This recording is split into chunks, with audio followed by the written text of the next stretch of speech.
नमस्कार, मैं हूं धर्मेंद्र पंचाल। आप देख रहे हैं डीटीवी सवाल लोकतंत्र का। झाबुआ में सोमवार को पूर्व मुख्यमंत्री और पीसीसी चीफ कमलनाथ आदिवासी स्वाभिमान यात्रा के समापन कार्यक्रम में पहुंचे। हेलीपैड पर विधायक कांतिलाल भूरिया और अन्य कांग्रेस नेताओं ने उनका स्वागत किया। इसके बाद उनका काफिला झाबुआ के उत्कृष्ट स्कूल के मैदान पर पहुंचा, जहां पर आदिवासी स्वाभिमान यात्रा का समापन कार्यक्रम आयोजित हो रहा था। यहां पर सबसे पहले उन्होंने मीडिया से प्रेस कॉन्फ्रेंस में अनेक बातें की। उसके बाद मुख्य समारोह का हिस्सा बने। इस दौरान आदिवासी नृत्य, आदिवासी संस्कृति, झुल्ली, तीर कमान देकर पीसीसी चीफ का स्वागत किया गया। कमलनाथ ने आदिवासियों से भीली भाषा में राम राम के साथ संबोधन की शुरुआत की और जनजाति महापुरुषों की जयकार और जननायकों को प्रणाम कर अपनी बात कही। इस दौरान उन्होंने नौजवानों से कहा कि अब चुप रहने का समय नहीं है, यह समय सुनने और बोलने का समय है। नौजवानों को समझना पड़ेगा कि वर्तमान में परिदृश्य किस तरह का है।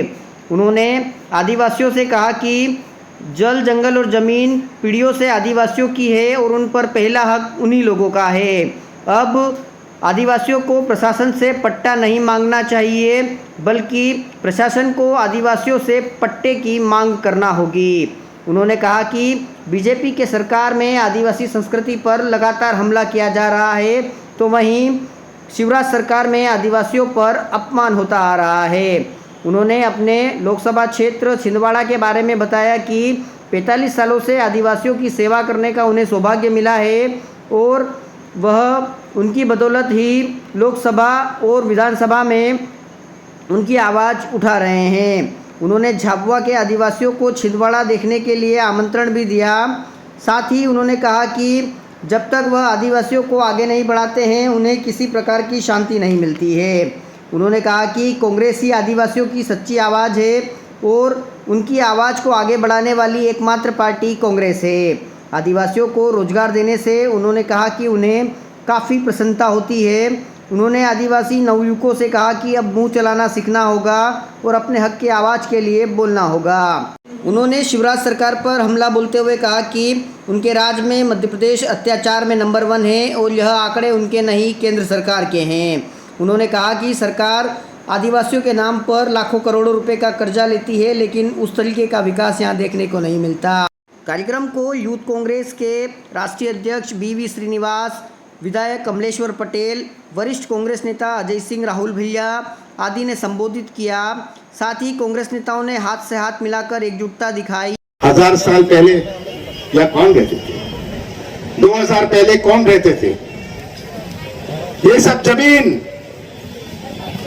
किसकी थी, जल जंगल किसके थे, हमारे आदिवासी भाइयों के थे। और आज जब मूल निवासी हमारा आदिवासी है मध्य प्रदेश का, ये पट्टे की मांग करता है। मैं तो उल्टी बात कहता हूं, मैं कहता हूं भाई कलेक्टर आप इनसे पट्टे की मांग करिए, जमीन तो इनकी है और इनका अधिकार है पहले जमीनों पर। और आज आदिवासी भटक रहा है, आज आदिवासी भटक रहा है, आज आदिवासी की संस्कृति पर हमला हो रहा है। आदिवासी की, जैसे विक्रांत ने कहा, वनवासी, पता नहीं क्या क्या नाम रख रहे हैं। आज ये चुनौती हमारे सामने है।